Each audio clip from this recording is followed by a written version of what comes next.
dengan beraninya warga negara asing cabut sound system dan melakukan penganiayaan. Ini tidak bisa dibenarkan, betul? Ini ada sekitar 200 lebih orang, betul?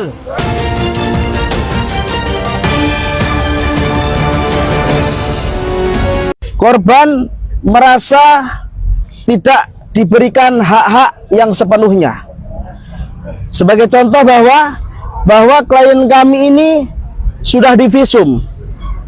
Tentu sebagai pelapor pengen tahu apa yang... Ratusan warga Mandar Kepung Polresta Banyuwangi, kuasa hukum korban kecam penerapan pasal Tipiring bagi WNA Rusia. Banyuwangi, suasana di depan Mapolresta Banyuwangi memanas saat ratusan warga Kelurahan Mandar bersama elemen masyarakat melakukan aksi unjuk rasa besar-besaran. Aksi ini merupakan bentuk protes keras terhadap penanganan kasus penganiayaan yang menimpa Bapak Suro, seorang warga lokal yang diduga dianiaya oleh warga negara asing WNA asal Rusia.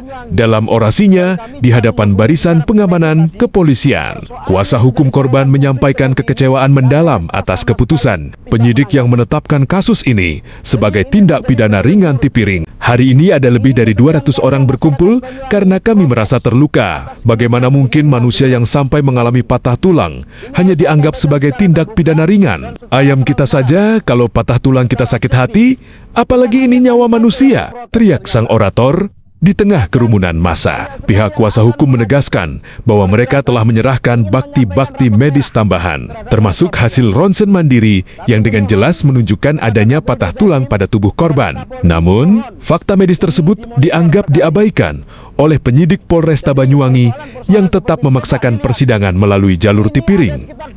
Kami sudah melayangkan surat keberatan secara resmi atas penerapan pasal ini. Jika Polresta tetap memaksakan kehendak untuk sidang Tipiring besok, maka patut kita duga ada sesuatu atau pasal pesanan di balik perkara ini. Tegasnya disambut teriakan setuju dari massa aksi. Lebih lanjut, dalam orasinya, kuasa hukum meminta Kapolresta Banyuwangi untuk lebih jeli dan turun langsung mengecek kinerja para pejabat di bawahnya. Menurutnya, tindakan warga negara asing yang berani mencabut sound system warga yang sedang merayakan Hari Raya Idul Fitri dan melakukan kekerasan fisik adalah bentuk pelecehan terhadap martabat warga negara Indonesia. Kami tidak bicara soal suka atau tidak suka kepada Kapolresta, tapi ini fakta lapangan. Hukum harus tegak lurus, jangan tajam ke bawah, tapi tumpul ke atas. Apalagi kepada orang asing yang jelas-jelas menganiaya warga kita. Pungkasnya. Ayam kita saja patah tulang, itu kita sakit hati loh. Ini manusia sampai patah tulang dianggap tidak pidana ringan. Ini tidak benar. Besok ketika kemudian Polresta Banyuwangi memaksakan kehendak untuk sidang Tipiring, padahal kami sudah menyampaikan permohonan surat keberatan atas penerapan pasal Tipiring tersebut, maka kita patut menduga bahwa ada sesuatu atau pasal pesanan di Polresta Banyuwangi.